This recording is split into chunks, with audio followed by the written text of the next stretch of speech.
Assalamualaikum, selamat pagi, salam sejahtera buat kita semuanya. Perkenalkan, saya Susanto dari Departemen HSE. Pada kesempatan kali ini, saya akan sharing knowledge mengenai text neck syndrome. Langsung saja kita ke materinya sebagai berikut. Text neck syndrome. Sebuah studi baru-baru ini menunjukkan bahwa 79% dari populasi antara usia 18 sampai 44 tahun hampir sepanjang waktu mereka dengan smartphone-nya dan hanya 2 jam saja tanpa smartphone di tangan. Dan text neck syndrome ini paling sering menyebabkan sakit leher dan punggung. Nah, apa itu text neck syndrome? Text neck syndrome merupakan cedera stres yang berulang akibat dari posisi membungkuk atau menekuk pada daerah leher yang terlalu lama saat melihat smartphone, laptop, atau perangkat elektronik lainnya. Jadi kejadiannya repetitif ya, tidak langsung ketika kita membungkuk kemudian langsung sakit, tetapi ini kejadian atau sakit, nyeri yang didapatkan akibat kejadian atau perilaku kita yang dilakukan berulang-ulang ya, dengan posisi tubuh yang salah. Selain itu didefinisikan sebagai nyeri yang dialami dari pangkal kepala sampai bagian atas punggung dan meluas ke batas luar dan atas tulang belikat. Berikut digambar ditandai area-area yang biasanya nyeri ya. Kemudian bagaimana ketika kita posisi tidak bagus ya, mempengaruhi kerusakan pada tulang belakang. Tulang belakang itu artinya dari mulai servikal ya, dari leher kemudian ke tulang punggung sampai ke bawah ya.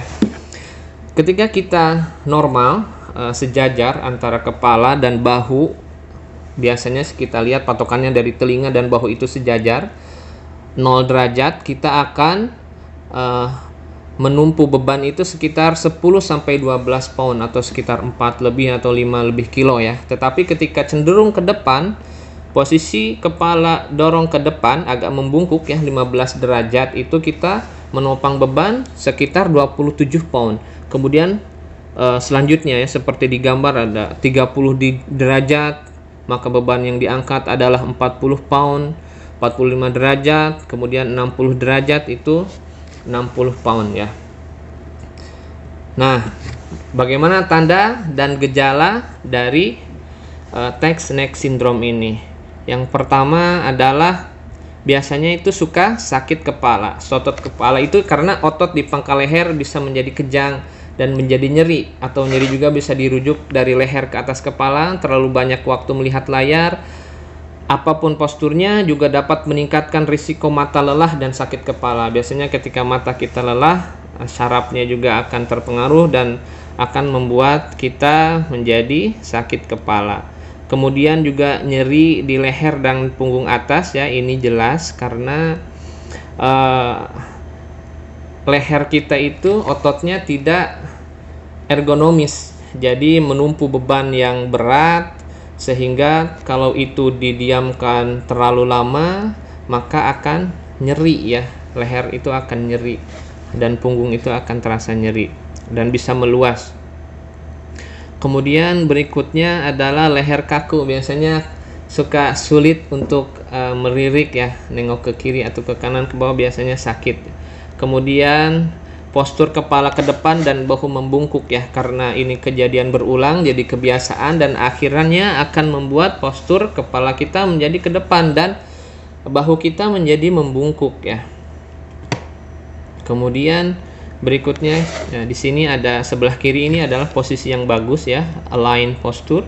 Kemudian yang sebelah kanan itu, nah dia posisi kepalanya agak ke depan sehingga menyebabkan otot ada tight ya, sternocleidomastoideus ini yang A ini, kemudian yang B ini, jadi posisinya tidak sesuai, jadi sakit ya si ototnya itu karena posisinya tidak sesuai. Kemudian pencegahannya, yang pertama adalah posisi tubuh ya.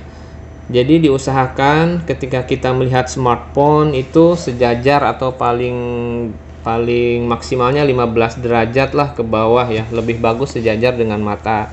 Ataupun ketika kita di meja diusahakan si posisi layar itu sejajar dengan muka kita ya, dengan mata kita. Kemudian juga yang kedua di sini ada peregangan. Nah, itu bisa dilakukan sambil duduk, mungkin setelah 20 menit selesai melihat smartphone, kita tegak, bisa ditengokkan ke kiri, ke kanan, atau melihat ke jarak pandang yang lebih jauh. Itu kemudian exercise dan yoga ini, teman-teman bisa lihat exercise dan yoga ini di tutorial-tutorial di video YouTube ya, banyak, bisa di searching. Dan yang selanjutnya adalah istirahat ya, istirahat yang jadi artinya ini istirahat itu jadi setelah 20 menit kita melihat smartphone, kita istirahatkan, jangan sampai berjam-jam tidak berubah posisinya yang mengakibatkan nanti sakit dan kaku ya si leher itu. Kemudian yang selanjutnya adalah ice itu artinya kompres dingin ya, dan kompres panas. Kompres dingin itu dianjurkan ketika kita merasa sakit. Nah, baru pertama kali merasa sakit kita kompres es. Tetapi kalau misalkan sakitnya sudah 2 hari atau 3 hari, itu bisa juga dengan kompres hangat atau bisa dengan koyo seperti itu ya. Tetapi kalau pertama kali merasakan sakit, dianjurkan kompresnya adalah kompres dingin.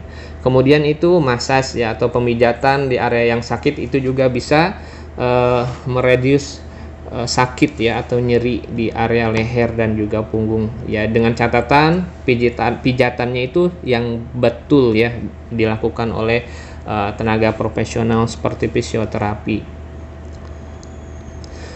Ada sebuah studi ya, saya ambil dari jurnal ini. Jadi dilakukan penelitian kepada 51 pasien usia rata-rata 47 tahun. 82,4% itu perempuan. Setelah selesai studi, pasien dalam kelompok yoga ternyata melaporkan intensitas nyeri leher lebih sedikit dibandingkan dengan kelompok exercise. Jadi teman-teman bisa melakukan yoga ya di rumah, karena menurut penelitian yoga ini lebih baik ya daripada exercise ya. Ya, meskipun keduanya juga sama ya, bisa bisa melakukan pencegahan terhadap text neck syndrome ini. Kemudian selanjutnya treatmentnya teman-teman juga bisa beli, ini obat bisa dijual bebas seperti counter pain dan lain-lain ya, banyak sih di toko-toko apotik ya. Kemudian jangan lupa dibaca petunjuknya, jangan sampai overdosis ataupun teman-teman alergi ya terhadap obat tersebut. Kemudian kalau misalkan sakitnya atau nyerinya berlanjut, tidak kunjung sembuh, maka segera berkonsultasikan dengan dokter. Mungkin butuh pemeriksaan penunjang lainnya ataupun pengobatan lainnya ya, anti nyeri yang harus diresepkan oleh dokter. Kemudian ya mungkin itu saja yang bisa saya sampaikan, cukup singkat. Mudah-mudahan sharing knowledge ini bermanfaat buat teman-teman. Ya, kita berharap kita semuanya tetap sehat meskipun dalam kondisi pandemik kali ini memaksa kita untuk terus bekerja di laptop ataupun handphone kita, tetapi tidak mengurangi semangat kita untuk tetap bekerja dengan produktif, sehat selalu, dan tetap utamakan kesehatan dan keselamatan kerja. Itu saja dari saya, semoga bermanfaat. Assalamualaikum. Selamat pagi teman-teman, salam sejahtera buat kita semuanya.